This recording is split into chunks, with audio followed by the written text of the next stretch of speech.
Got us some more sewing thread. Isn't that fascinating? What happens when you get older? You get fascinated by thread, right? Cats are fascinated by thread. Hello there. I wanted to go into the deeper secrets of life. I've actually been working for some time on a highly esoteric booklet on the nature of light. Of course, I'm working on a booklet on retroduction right now, which of course will be the first thing to be delivered, which I'm roughly halfway through. And it's very important to actually put that out. There's a lot of stuff on, well, kind of, on negative theology vis-a-vis Pitaphysian and Meister Eckhart and so on and so forth, but nothing really. I wanted to talk about the nature of light, and first start out with a quote that I've mentioned many times from Nikola Tesla, who accurately said that light can be nothing other than a sound wave in the ether. And Nikola Tesla is right. We all think that light is something that's moving from point A to point B. I've said many times, light's not an emission, it's not a wave, it's not a particle. Waves are not things, rather what things do. They're certainly not particles, there's no such thing as a photon. That's a conceptual abstraction dreamt up by atomists, i.e. existential materialists, i.e. the group of quantum, or the relativists. The so-called speed of light is not a speed at all, it's a rate of induction, it's actual hysteresis of the ether. Nikola Tesla said light can be nothing but a sound wave in ether is correct. So-called speed of sound, which of course we've all heard of, speed of sound, breaking the sound barrier, is not something that is moving. Sure it is, sound has a speed, anything that has a speed must be moving. No, it's actual rate, and this is something none of you, including myself, were ever taught in high school or college. Something can have a speed and yet not be something that is moving, you know, from here to here. Well, that's a speed, it's going about 3 miles an hour. Yeah, something's moving, in case this rock. It's a perturbation of the medium in the case of sound, i.e. the nitrogen and oxygen. Same is true of light. Now, however, if you're a relativist or an atomist, first thing you've done decades and decades ago was deny the ether. And of course, when you remove the ether, you have to replace it with something. This is undeniable because you can never explain anything without a medium. Well, the medium now is particles. That's the way it works. It's got photons and electrons and tachyons, you know, or Star Trek and Star Wars episodes. They got tachyons and all these. Everything is an exotic particle problem with an exotic particle solution. That's basically all Star Trek was for, still is for decade after decade. We've got negative tachyons, Captain. turn on the deflector array and bombard them with some other exotic leprechaun particle that doesn't exist. Well, none of that stuff can actually be true of Mother Nature. Occam's razor necessitates that it be much more simple than that. And of course it is. We're going to talk about some of the more fundamental secrets of light that you'll not read about anywhere. Eric Dollar's, even though I don't actually like Eric Dollard at all, I met him. I actually recommend his books and the stuff that he writes. I don't agree with everything he says, but most everything when it comes to understanding electricity, he's correct. And of course, he won't deny the fact that he got all that stuff, not only from his countless decades of experimentation, but from the greats such as Heaviside, James Clerk Maxwell, Charles Proteus Steinmetz. Everybody should download and read Electrical Discharges, Waves, and Impulses, which is found free on archive.org. And that book was published in 1917. And Charles Proteus Steinmetz was way more intelligent than Tesla. He himself had many countless inventions. He perfected Nikola Tesla's AC generator, by the way. Charles Proteus Steinmetz did, so incredibly intelligent. Way smarter than Nikola Tesla. Not more inventive or insightful, but way more intelligent. Wisdom and insight I actually value higher, but anyway. Charles Proteus Steinmetz said when that book was published over 100 years ago that all the people that talked about electricity back then had completely confused it. You know, said you understood electricity, which was a compounded form composed of dielectricity and magnetism, then you could understand the electric field. The electric field is not something autonomous. People talk about electricity, and everybody on this earth right now, well, virtually there's a moth in here, everybody thinks of electricity as this entity. Electricity is flowing. Well, what is electricity? It's a compound of dielectricity and magnetism. Anyway, I'd like to get back onto light here. In the case of not only light, but electricity, and it's been an interesting observation. Eric Dollard actually, it was a really good analogy. He talked about the power lines. Cross-section of a power line, by the way, is the conjugate geometry between the magnetic and the dielectric. It actually talks about the circular rings of magnetism and completely conjugate to that, always at 90-degree angles. It's a dielectric. He calls them lines of force. This is where Eric Dollard is wrong. Dielectricity is not a force by definition. Magnetism is the only force. Dielectricity is increasing inertia and acceleration. Dielectricity by definition is the opposite of force. It is inertia. Anyway, he talks about on the power lines that when you increase the voltage, the actual power lines will swing together. Completely accurate. Voltage is dielectricity. Dollard doesn't say this, but you know the implication from what he's saying is completely correct. He doesn't. I don't think he never mentions in his book anywhere. He might in some article or some video, but I've not seen it. That voltage, of course, is a direct equivalent to dielectricity. This is the reason why the power lines are actually swinging towards each other. If you actually increase the amperage, which is directly in line with, and it's not voltage that kills, it's actually amperage, like in the case of a stunning device that the cops use. It's extremely high voltage, but the amperage is really low. There have been people that have passed away from, you know, the stunning devices, but it's not voltage, you know, that's so deadly. It's the amperage. Anyway, amperage is directly equivalent to magnetism. In the case of electrical current, electricians are taught that voltage is pressure and amperage is akin to volume. So like high voltage would be like high pressure, small pipeline, but high voltage, high amperage would be high pressure, huge pipeline, and of course that would be like lightning, for example. However, lightning is also too electrostatic. However, the nature of the lightning discharged into counter space is electrical. Since it's a compound circuit, it is an electrical circuit. Anyway, when you increase the amperage, the lines spread apart. The really, really important thing, and there have been a lot of people in other videos that have watched my videos, and I don't care what the heck they say about me. I could care less. I only care about facts, logic, and wisdom. I don't care about other silly videos. People will point me to them. And I'll say, oh, there's this crazy guy on YouTube. He's fat, bald, and tattooed. He's talking about counter space. No, I don't care if you say counter space. You can say zero-point energy. You can say the ether. There's all sorts of names. Of course, Mother Nature doesn't care what we actually call it. But counter space is, well, I'm going to quote Eric Dollard, by the way. It's completely accurate, whatever you think of Dollard. And I'm no kin to him personally. I recommend his books and the stuff that he writes to people, but you know, I've met him and I don't ever want to meet him again. I have nothing against the guy at all, but he's completely correct. And he made this statement in a lecture. It's on YouTube. I think it's called Anti-Relativity. It's a lecture he gave, I think it was a Science and Energy Conference. And he said without understanding counter space, you have completely no possibility. I'm using slightly different words, but he said exactly this, roughly. That without understanding counter space, you can never understand electricity. You can never understand field theory. It's completely impossible.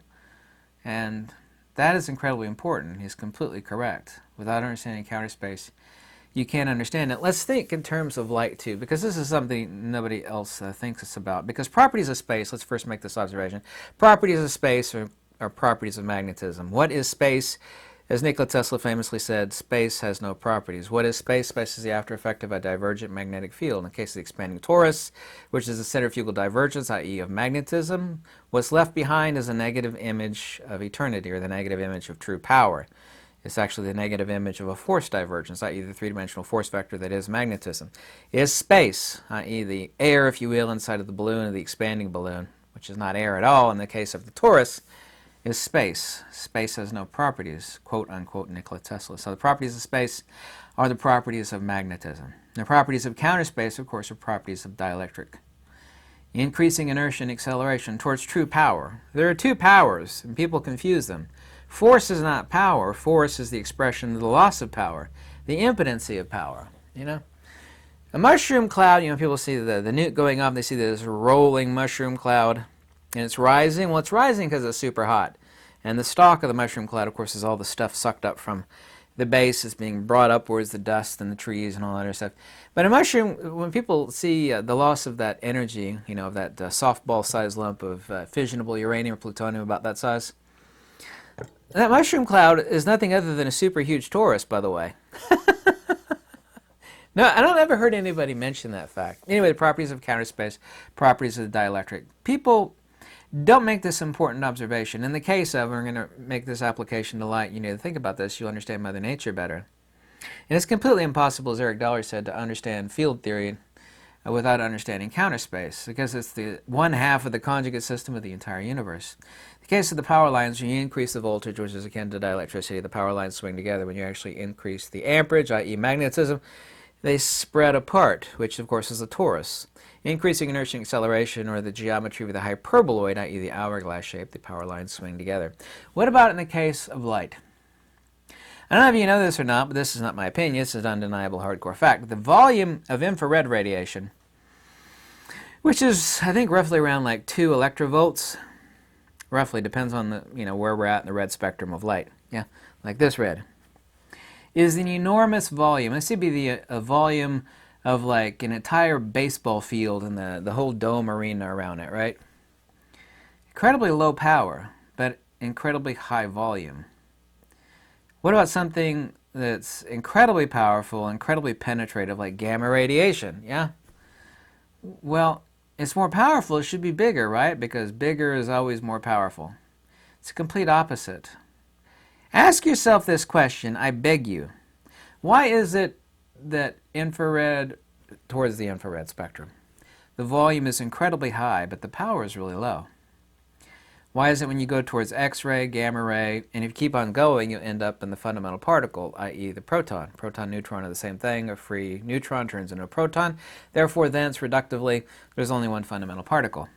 Why is it when you go towards the X-ray, gamma ray spectrum of light, the volume is incredibly small? If we take the volume of infrared light, relatively talking about the size of a whole football stadium and the dome around it, the volume between the frequencies of the wavelength of the actual coaxial circuit of infrared light, and compare that to, for example, gamma radiation, the volume would be, I don't have a little round magnet BB here, about the size of a BB.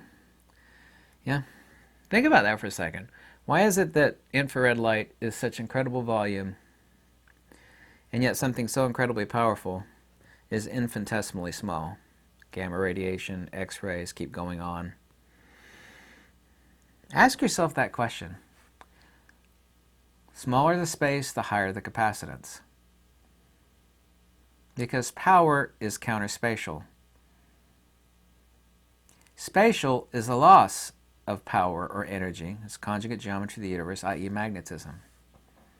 Smaller the space, the higher the capacitance. The larger the space, the lower the capacitance, but the greater the force. There are certain properties of infrared that gamma does not have. There are certain properties of gamma, obviously, that infrared doesn't have. Infrared, it doesn't really go any deeper than your skin. Gamma radiation will just go right through you. So it breaks up your DNA, it fouls it up. That's why gamma radiation is so gamma radiation is just nothing other than high energy light, of course. Ask yourself the question why nature's power and footprint is inverse to how every human being understands things in this physical world. The conjugate geometry of fields, and nobody could understand it, is impossible to understand without understanding the spatial dimension of centrifugal force and motion, i.e. magnetism, i.e. the toroid, and the counterspatial dimension of increasing inertia and acceleration, the hyperboloidal geometry of increasing power in counterspace. Counterspace has no Cartesian coordinate, has no value. It's the complete inverse of all centrifugal force vectors, i.e. magnetism.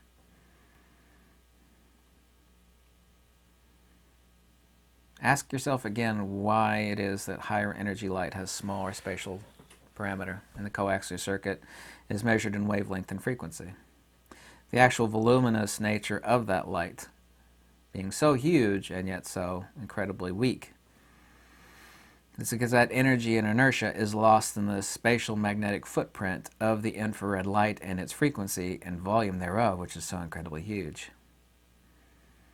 What this means retroductively says a lot about what the ether is. If the ether is, I don't care if you use the word counterspace, subspace, zero-point energy, that means that the closest thing to rest, i.e. true power or true inertia, is the closest thing to the infinitesimally inverse of any Cartesian value. This is the reason why gamma radiation, X-ray radiation, so on and so forth, is so incredibly spatially small. Spatiality is equal to impedance, is equal to magnetism, is equal to the loss of energy or inertia. I know of no scientist nor any book or any article on light that's ever been written that's actually mentioned this fact. Mother Nature is a muddy feet, hemp skirt, hippie chick with dreadlocks. The only thing she works in is pressure mediation, force and motion, inertia and acceleration, centrifugal divergence, centripetal convergence. If you understand the nature of light, you can really understand the nature of the universe fundamentally. And Eric Dollard was 100% correct when he told you, whatever you think of Dollard one way or the other, I have nothing against him at all. I recommend his books. Probably made a lot of money for him recommending his books. Like, go onto his website, buy his book. He told you accurately, you can never understand electricity and you never understand field theory without a fundamental understanding of counterspace. Whether you say zero-point energy or subspace or who cares what words you use? Mother Nature certainly doesn't care. Counterspace, who cares? You say counterspace like you're talking about the counters on your kitchen cabinet. That's counterspace. I don't have enough counterspace. I don't have enough room to chop my vegetables in the kitchen. I know it sounds slightly goofy. We can say 0 point, we can say subspace. But then when you say subspace, you're actually underhandedly reifying space as something. Because when you remove the ether, you have to replace it with something. And these people have replaced it with bumping particles. Which can't explain anything in the universe. It can't explain fields. No scientist or physicist has ever told you what a field is. Not one of them. Never have. Never. I dare you to go find any of these physicists. I have a PhD in physics, theoretical physics. Never one of them has ever told you what a field is. They've never defined energy, actually, either. What's a field? Well, it's lines of force. Force of what, by what, upon what? Lines is an abstraction. Lines of what? There's no such thing as lines in the universe. Lines of what? Like talking about waves. Waves! They love to talk about waves. There's no such thing as waves. Waves are not things, whether what things do. It's like talking about happiness. I saw happiness down the street. What do you mean you saw happiness? Who was happy? No, I saw happiness. Well, happiness is not a thing. Happiness is a property somebody has. Who did you see that was happy? No, I saw happiness. It's the same with these knuckle wits talking about waves perpetually. Waves! Lines of force. And when you question them, it's quantum effect. That's their way to get out of anything that they don't understand. What is this phenomena that we observe is unexplainable by particles? That's a quantum tunneling effect. It's far beyond your understanding. You have to have a PhD to grasp these. I've heard that before. I've heard that before. Have you heard it before? What about this? What about the EPR? It's a quantum effect. It'd take me 10 years to tell you how that works, and you'd have to have a PhD to begin with. Mother Nature doesn't work like that. Everything in Mother Nature could be explained to a 10-year-old. If you're good enough a teacher, you can be explained to a 6-year-old. I could do it. I've done it before. It's simple. Mother Nature doesn't work like that. I recently uncovered these. These were sent to me by this guy's wife. She crocheted me an Einstein, an Einstein and a Tesla doll. Cute, huh? I had a guy visiting, helped me install this giant sewing machine over here. It was really, really heavy. He's like, what the heck is that? I was like, oh, here's my Einstein and Tesla dolls. Bad Einstein. Bad. Anyway, thank you so much for watching. I hope you like this video. If you do, any donation is always kindly welcome. I really appreciate it. This has been the busiest day of my life. If my eyes look bloodshot, I don't drink. It's because I'm so sleep deprived. Thank you so much. Luxi Veritas.